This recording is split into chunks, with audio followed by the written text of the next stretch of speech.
Hello, this is Bobby Cappuccio. Thank you for joining me for another My Matters video blog. Yesterday I had the opportunity to talk to an individual who owns one of the most widely respected and influential companies in the health and fitness industry.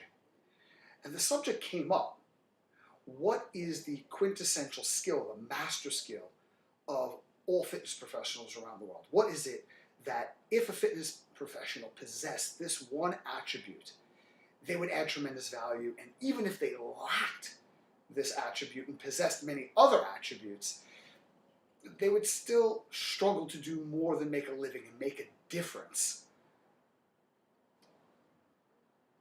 And I think the answer is leadership.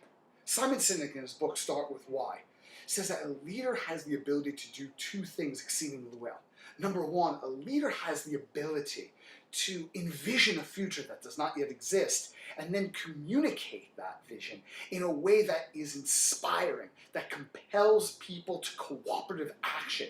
Now think about it. If we don't have the ability to envision a future collectively with our client that does not yet exist and communicate that in a way that inspires action, forward momentum towards the realization of that vision, forward momentum toward bringing that future vision into their current reality, we don't have any value.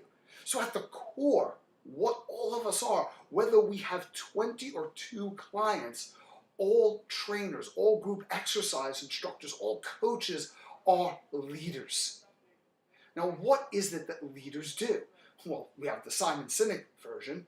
That definition is extremely powerful. All leaders help to crystallize futures that do not yet exist, that we can communicate it in a way that is compelling.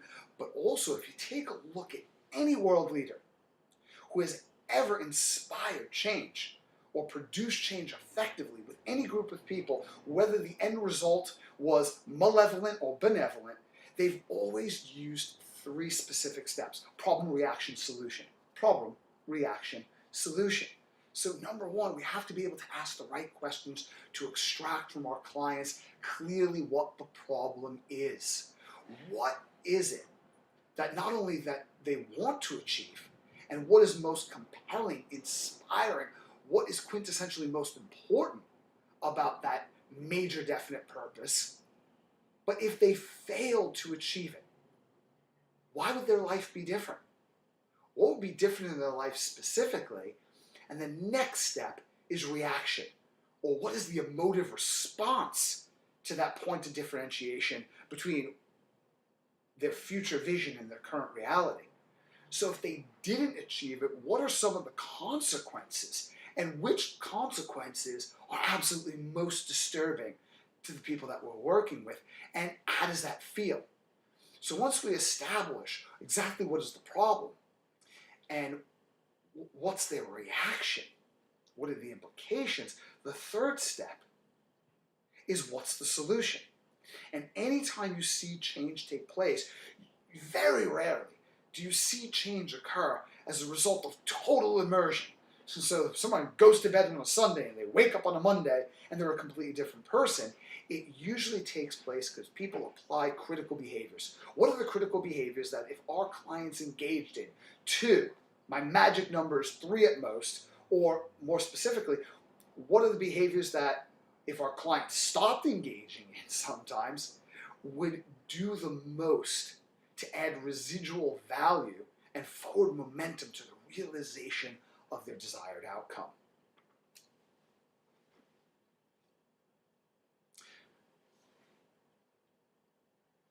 In our book, Client-Centered Coaching,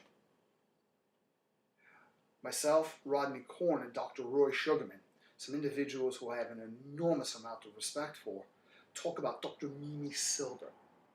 And Dr. Mimi Silbert is an individual who works with a program called Delancey Street that is world famous. She takes lifelong criminals, people who are labeled with such extreme diagnosis as being a psychopath, and helps gradually convert them into empathetic, happy, well-adjusted, and very productive members of society. And how she does this is not by giving them information on the benefits of being a good citizen.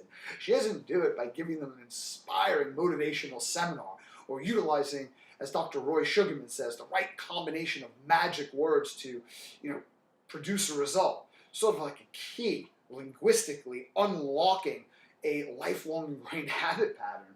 What she does is she addresses two critical behaviors that are at the root of the belief systems that she has found is a point of commonality between all individuals who have been in and out of prison throughout their entire lives and basically struggled, with a life of crime. And by addressing these two critical behaviors, she works on cognitive dissonance, which is the internal emotional duress that ensues when what we believe and how we behave are not in correspondence with one another. So this is why we've created Mind Matters. Because if leadership is at the core of who we are, and the skills that are attached to leadership is the key to or the lock on our potential in the health and fitness industry, myself, Michael T. Nelson, Brian Grasso, we want to work relentlessly and cooperatively with you to bring you all of the resources and skill sets necessary so you and we can be the best versions of ourselves.